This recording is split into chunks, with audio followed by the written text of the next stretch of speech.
Here are Ray and Mike. I can't remember the number of years you've been involved in technological transformation and universities, but it is many, and you've had much success with many institutions. What we love about your presentations is the combination of practicality and forward thinking. And I'm looking forward to it. Thank you, Tim. So that's Tim's way of saying we're old and setting us up for a fall by setting expectations too high. I'm going to kick off. Michael Burgess is my name. My background is I spent most of my career in the commercial sector, joined higher ed about 9 years ago as I think the first chief student experience officer for Western Sydney University, where I was for seven and a half years. And I'm now advising back to the sector, which is a very interesting time to be doing it. And we all know that everything has been turned on its head. We've been hearing about that for the last couple of days. Clearly, there's some significant worries about that. My advice would be, if you're not nervous, sitting on the edge of your seat during these times, that's not a good thing. Sitting on the edge of your seat can be good for a couple of reasons. Firstly, there is a lot for us to think about and do, which is what we're going to be talking about today. But secondly, there's a lot of possibilities that come out of this as well. There's a quote I read a number of years ago in relation to disruption. And I happened to experience disruption firsthand with a global leading brand where we tried to reinvent it and it ended up going out of business after 55 years. This quote talks to that wonderful, this article talked to that wonderful quote out of Hemingway's The Sun Also Rises, when the protagonist is asked, how did you go bankrupt? 2 ways, gradually, then suddenly. But it was talking about it in terms of disruption, because this is what typically happens. There'll be signs or threats of disruption. The first wave will miss, the incumbents go, pff. Second wave will possibly miss, whack.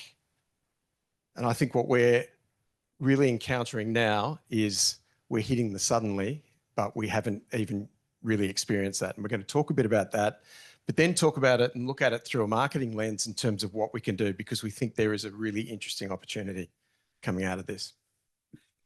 Excellent. So Tim has vaguely introduced me. So my background is education and technology, like 40 plus years of education and technology, but I've never worked in education. I've only ever worked in technology. So I was at Microsoft, a higher education director for Microsoft for Australia. Then I was Google Cloud's global lead for education solutions, which gave me a fascinating insight into how do you scale things at billion user scale. I'm sure I was a disappointment to Google because I had 100 million users, not a billion users. And everyone talked about the 9 products that had a billion users. But now I guess I think of myself as kind of waking up and thinking about AI all of the time. For the last 18 months, I was with an AI venture studio creating new businesses in AI. And it's really fascinating because in just 18 months, my goodness, how fast have things moved?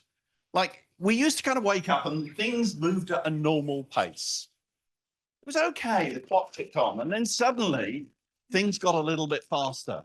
And it was almost like you needed a clock that was days of the week because things were moving fast. And my goodness,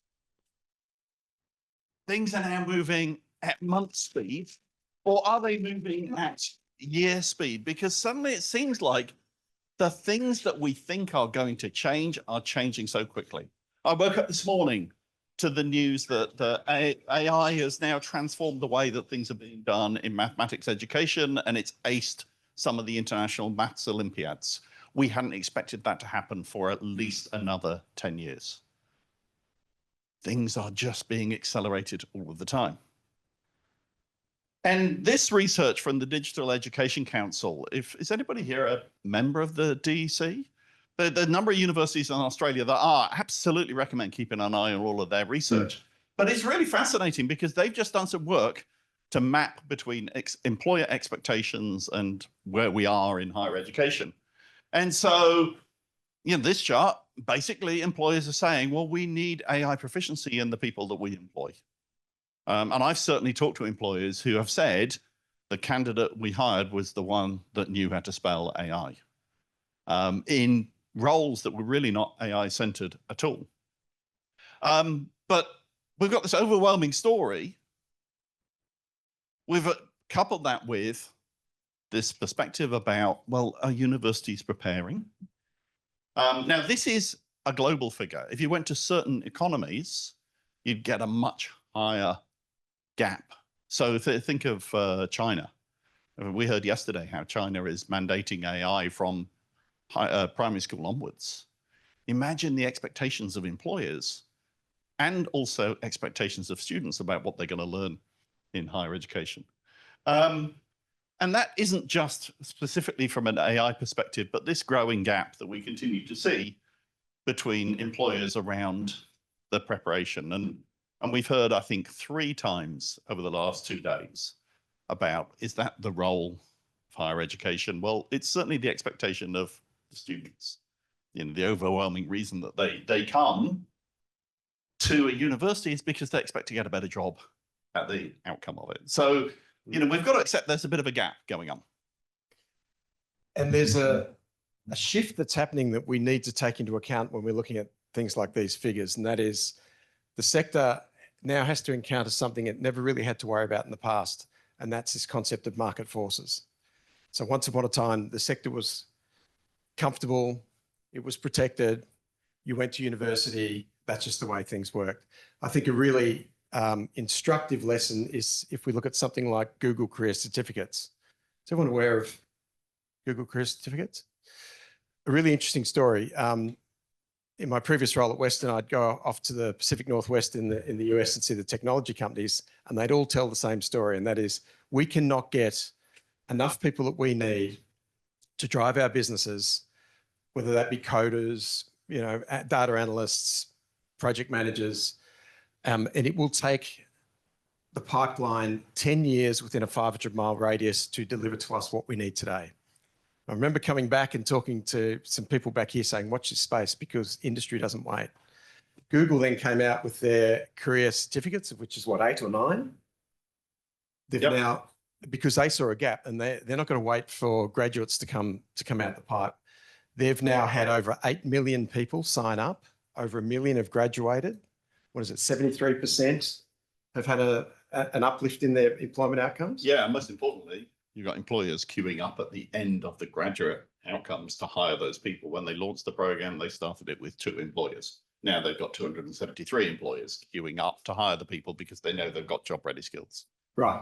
So it's something for us to consider. When you've got the gap like that data from DEC is telling us, the market isn't going to wait. And as Theo Farrell said yesterday, this is a juggernaut that's transforming the way the world works. So we need to be thinking about this and responding.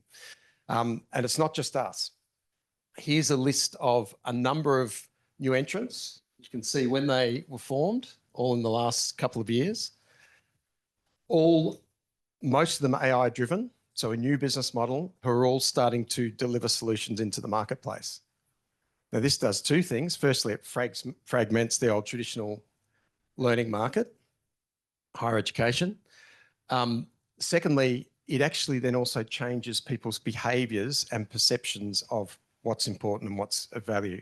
As Joe said earlier about, for those of you who saw the PR presentation, you know, consumers are changing their behaviour and what they perceive to be of value when it comes to content.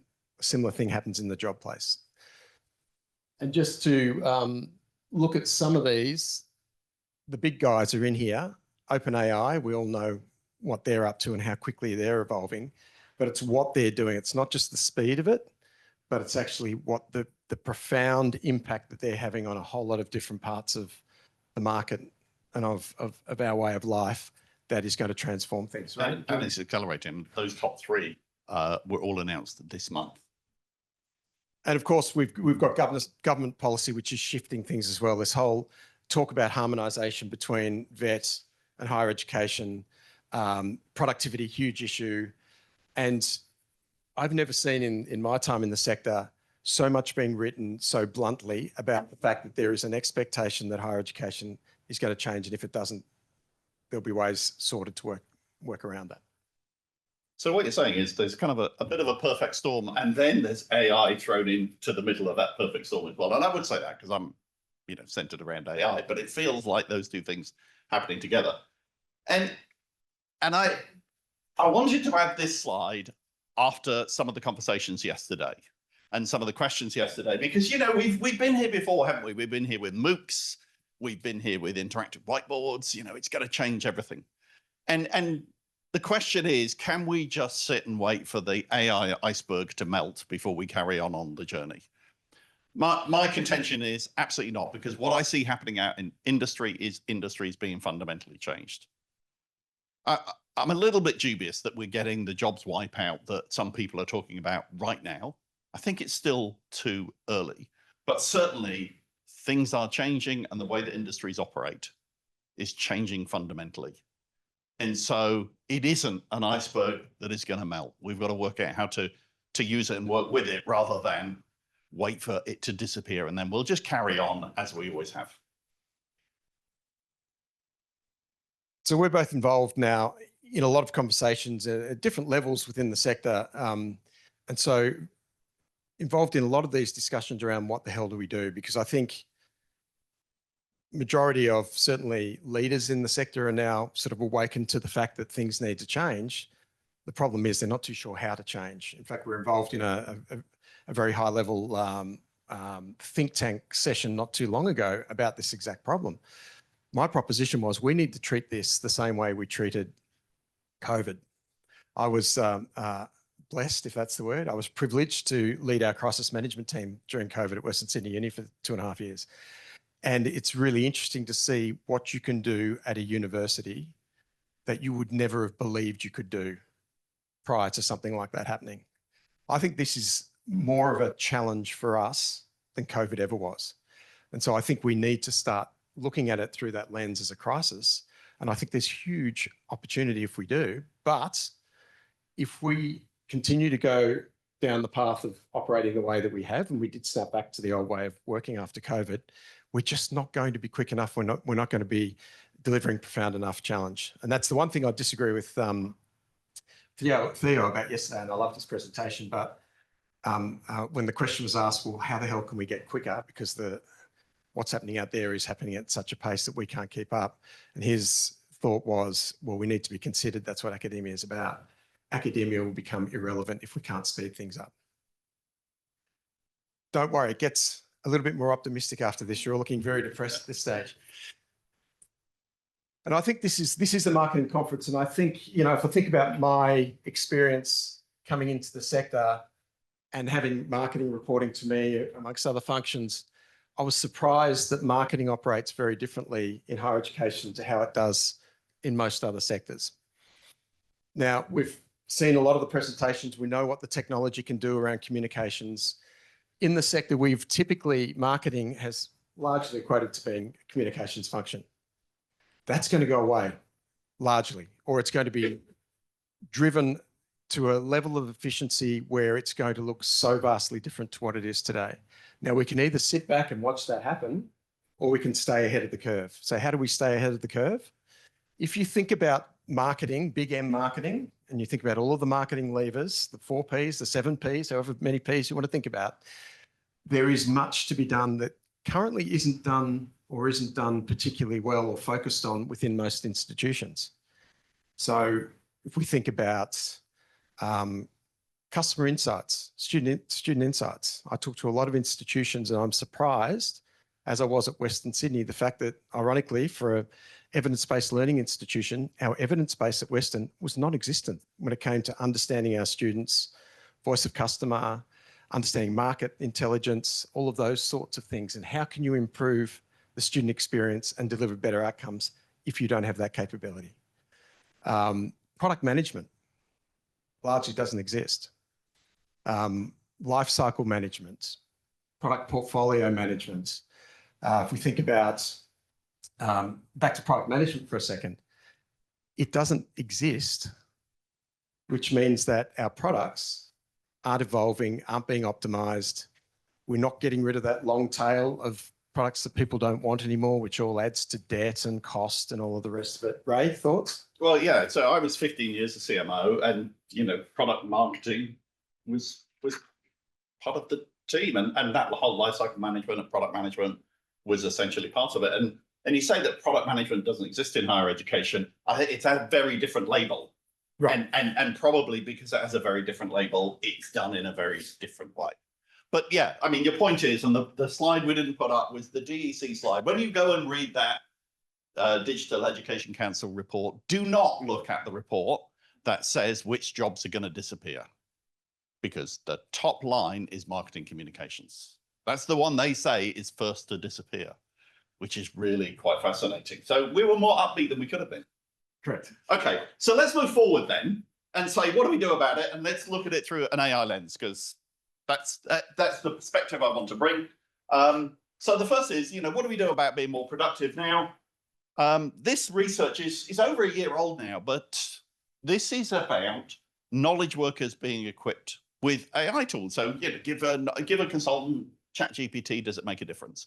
This work came out from Harvard Business School. It was a randomized controlled trial. What they found was BCG consultants, and they're smart people. Eric, this afternoon, he was one of the BCG consultants. They're really smart people. They finished 12% more tasks. They finished them faster and with higher quality.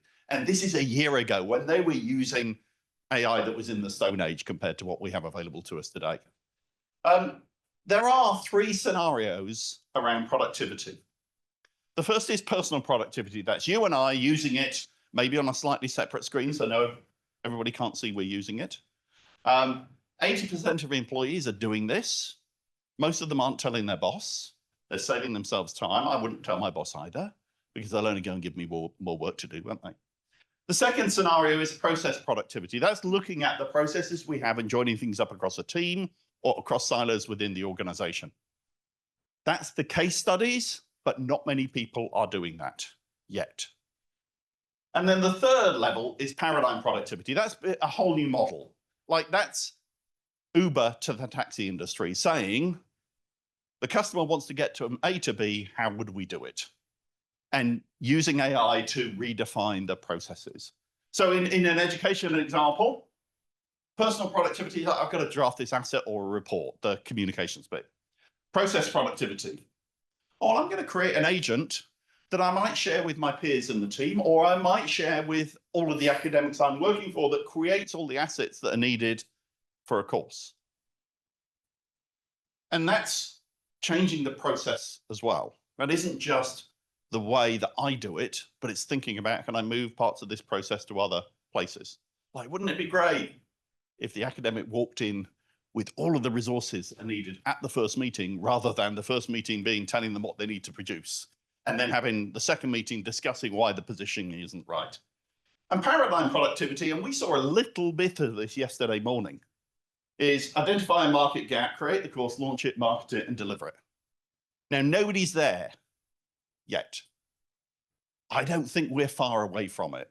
That video we saw yesterday, where it was, for those that were in the session through there, it was write an outline for a course, then create the promotional video for it. And to be honest, I'd have signed up for that course based on the 1-minute video that it took 5 minutes for them to create. Gee, in fact, that was frightening. If I was not UNE, I'd be quite frightened about what they're going to produce asset-wise out of that resource. So these are the 3 levels of productivity. Don't worry if you're at number 1, because that's where most organizations are today. And the case studies that say that they're number at stage 2 or stage 3 are just that, to a large extent, at the moment. Okay, so that's about productivity. The second thing is, let's improve things. Now, I thought I'd talk about the way that teams work together.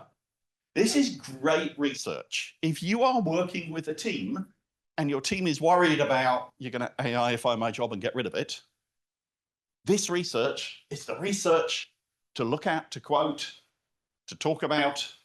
Because what they found was, one person using AI could match what was previously required 2 people to collaborate on. But the really interesting thing, it wasn't just about the work, the quality of the work. It was also about how they felt about work. So they measured 3 things: quality of work, more positive feelings about working, and less negative feelings about working. And so one person working alone was not as good as 2 people working together. But two people working together, we're not as good on all of those three indices as one person working with AI. And of course, two people or a team working with AI were even better. So that's a really interesting thing. As your team start to use AI, they should feel better about work, and the data that was collected by this research backs that up. Okay, so then the opportunity is to think more deeply. And that's probably where I think we're just still early in our journey about understanding what is possible in this. Because I think we talk a lot about the communications aspect, the nice video, the image that we've created, or the wordsmithing that AI does for us. But using it to think more deeply as a thinking buddy is I think, where there's absolute gold. And just to that point, Adam Shoemaker's presentation yesterday for VU, which I thought was fascinating. Now, that originated because they had their backs to the wall and they were at risk of going out of business a number of years ago. But how they've responded, I thought, was so interesting, and probably foretells the way the sector is going to go in terms of clearly understanding the marketplace, understanding opportunities, and then delivering something that differentiates itself, which Adam talked about the other day. Across the sector, we don't do that at all well. And part of the reason is because it's complex, and because we don't have the capabilities, or we don't have the focus on understanding things like where's demand coming from. So if we think about product development cycle, at most institutions, how does it work? Within schools or within faculties, a group of academics typically will get together and go, where do we think we need to develop a course? And they might get some external advisors in to talk about it. And then over a period of time, they'll develop up a course, and then 18 months, 2 months later, something gets delivered out the back of it. That's clearly not going to cut it into the future. However, this technology working with teams enables you to do things like scraping, doing demand analysis, looking at all of the data that's out there, which is talking about where things are shifting and where the opportunities, where the pockets of opportunity lie around developing courses. And then you can go and test and learn and do all of that neat sort of stuff. A very, very different way for a university to think about things, but it's actually doable today. Whereas 2 years ago, 5 years ago, you would have had to bring in a team of consultants to do it, and it would have taken a long time. Okay, so having spent a lot of time in the technology industry where you don't know what is going to happen tomorrow, let alone next week or next month, anybody who tells you that they know what's going to happen in AI tomorrow is wrong, because so much happens that takes people by surprise. I've learned a whole load of techniques around what do you do in that environment. Mike said I was only allowed to put up one slide, so this is my one slide. So aim for 10 times, not 10% improvement. When I was involved with the launching of the Google Career Certificates, we launched in one country in Asia. One country that was potentially going to give us around 100,000 students. And the next year's goal was, great, can you give me a plan to launch in 10? And my immediate question was, well, what more resources do I get? Well, how much more of a team? What's my bigger budget? It's like, no. Just build a plan that says you're going to launch in 10 countries with no more budget and no more resources. After I got over the shock of that, we then created that plan. We then did it. And because actually planning for 10 times as big wasn't as difficult as planning for 10% more, because you had to change completely the way that you thought about doing things. But the technique that I value most is the technique called tackle the monkey first. Has anybody heard about tackle the monkey first? This is a technique that comes into its own in the age of AI. So you are asked to create a monkey sitting on a plinth reciting the works of Shakespeare. Many, many teams tackling that problem will start by building the plinth because they know how to build a plinth. And then 6 months in, they suddenly realize that they can't get the monkey to recite the works of Shakespeare. The goal of tackle the monkey first is, what's the most difficult part of your project? Prove that bit first. The other stuff then becomes easy. The other stuff might be really time consuming, but tackle the monkey first. I did an RPL project where in the course of an afternoon, we were able to prove that we could do an RPL assessment of a learner using a chat conversation to be able to assemble the evidence and then provide us back with a table of what had been demonstrated or not demonstrated around their understanding. That was the monkey. Now, turns out the plinth was connecting it to all the student admin systems and all the data sets, and that was 6 months of work. But we were able to identify that the monkey bit worked during the course of an afternoon. So Mike and I have had a conversation. Mike's the strategy and marketing guy. I'm the AI and marketing guy. Or I'm the AI guy, let me be honest. So I said, what are the monkeys in the kind of things you used to do in your world? And so let's play with the monkeys. And because we've had a lot of slides and a lot of theory, I wanted to take us into our good friend GPT and have a crack at one of the monkey problems. Now, Mike, you gave me the questions yesterday, so I'm going to pull those up and to save everybody having to painfully watch me type, this is the starter question that you asked. Do you want to explain the whole process of what we're aiming to do? So this one's all about market intelligence. And if I think back to my time at Western, we would pay, I've forgotten who it is now, a third party who'd go and do the analysis for us to come back and say, here's your pricing by course, here's where you rate and so on and so forth. And we'd look and go, okay, all right, 5% like last year. That was an expensive process. It was done as a one-off. And to be honest, it was one of those areas of which we could all, I'm sure, nominate many where we did not have the focus that we should have had for what is one of the biggest levers when it comes to the bottom line and how you can optimize returns to invest back in student experience and so on. So we've just played with that one. I want to get, this is literally the prompt. I want to get an understanding of the prices that universities charge for international students. Right? Okay.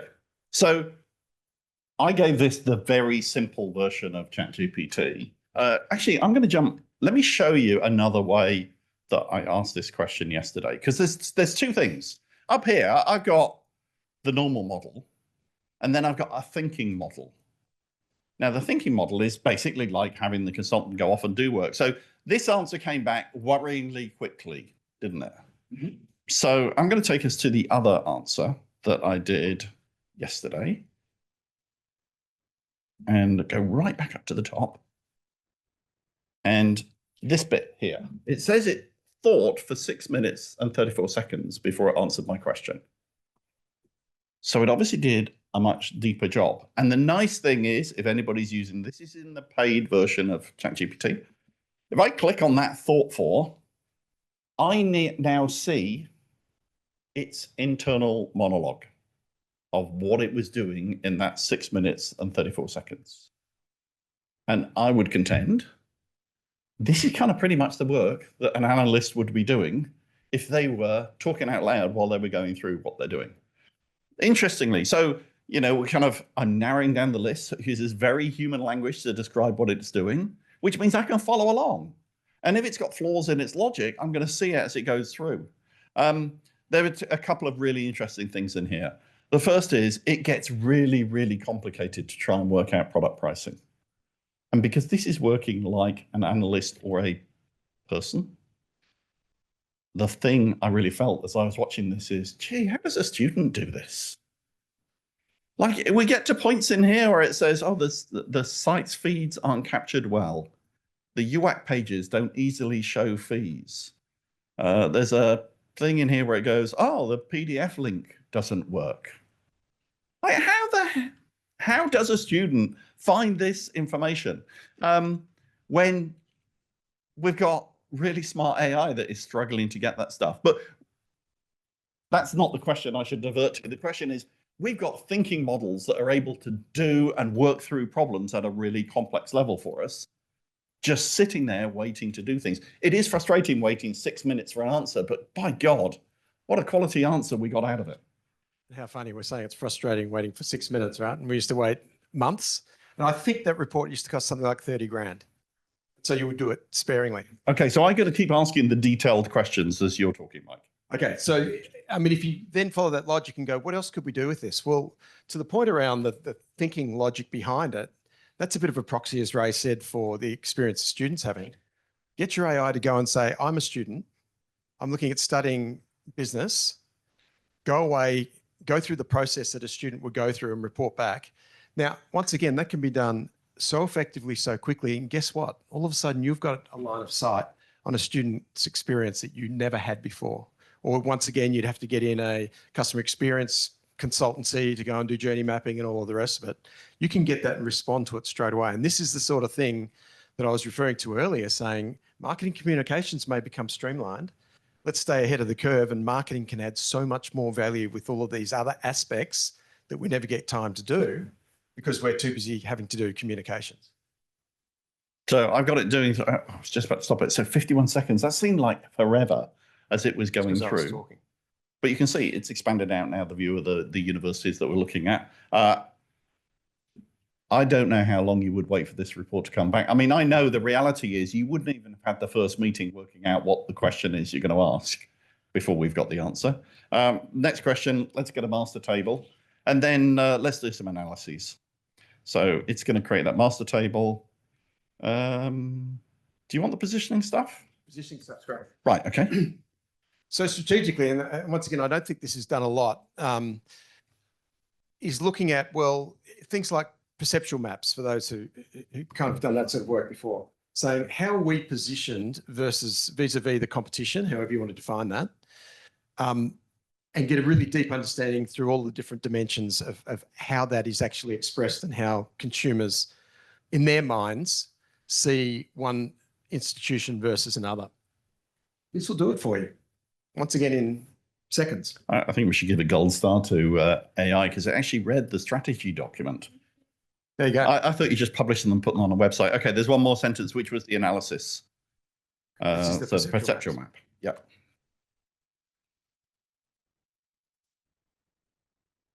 So it's going to have to put all of that data together. And you'll notice that I've used exactly the prompt you used. So there's no guidance there about what we want the perceptual map to be. We're not telling it what format it's going to be in because it knows a bunch of this stuff.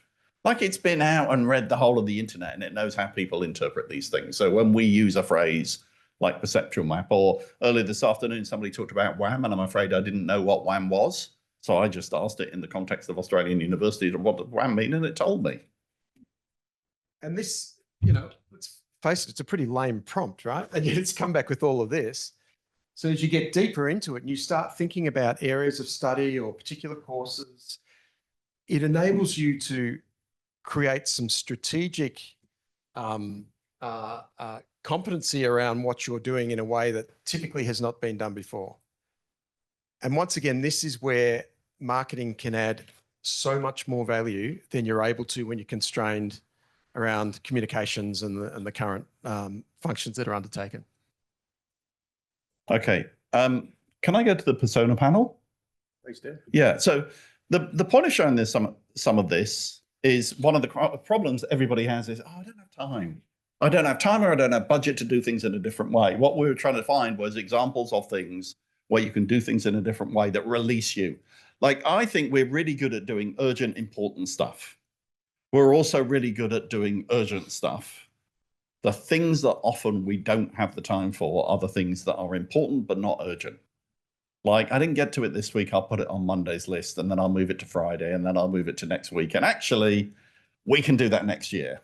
And I think the real opportunity is to think about getting to that important but not urgent list and finding ways to do it.